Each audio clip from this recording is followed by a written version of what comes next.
All CEOs, all leaders of organizations need to stop working in the business and they need to start working on the business.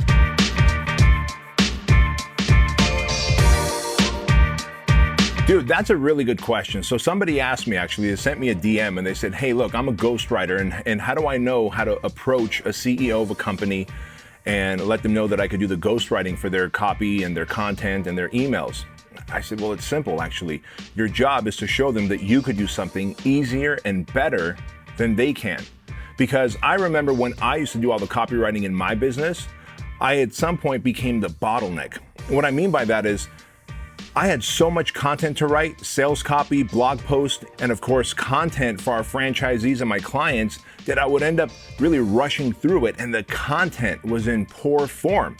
And then once I got a full-time content writer on board, I was able to crush the content quickly because I would meet with my content writer. We would talk about, for example, what the subject line should be, what the star, story, and solution should be for that email or that copy. And then he would go and write the content piece up.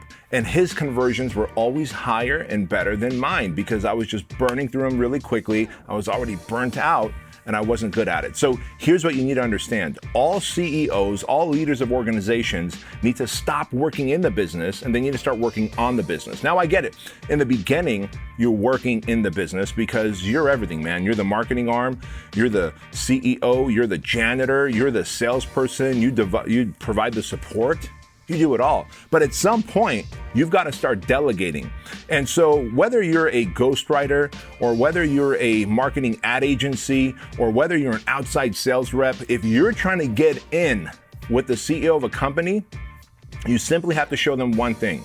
Look, Mr. CEO, if you're doing the in the business stuff and you're not doing the big thinking like on the business, then you're probably leaving money on the table, number one. And number two, let me show you how what I do, I could do the job better than you can. In other words, I can deliver a better outcome than you can because maybe you're a better Facebook marketer than they are.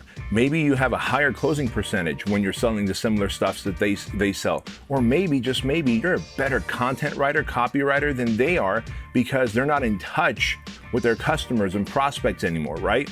So that's what you've got to do. One, educate them that they need to start delegating services out so they can start working on the business, doing the big thinking and not working in the business. And number two, the other thing there is to show them that you could do something better than they can and it's worth their time to give you money for the service because the return on investment is going to be 2x, 3x, 4x, maybe 10x better.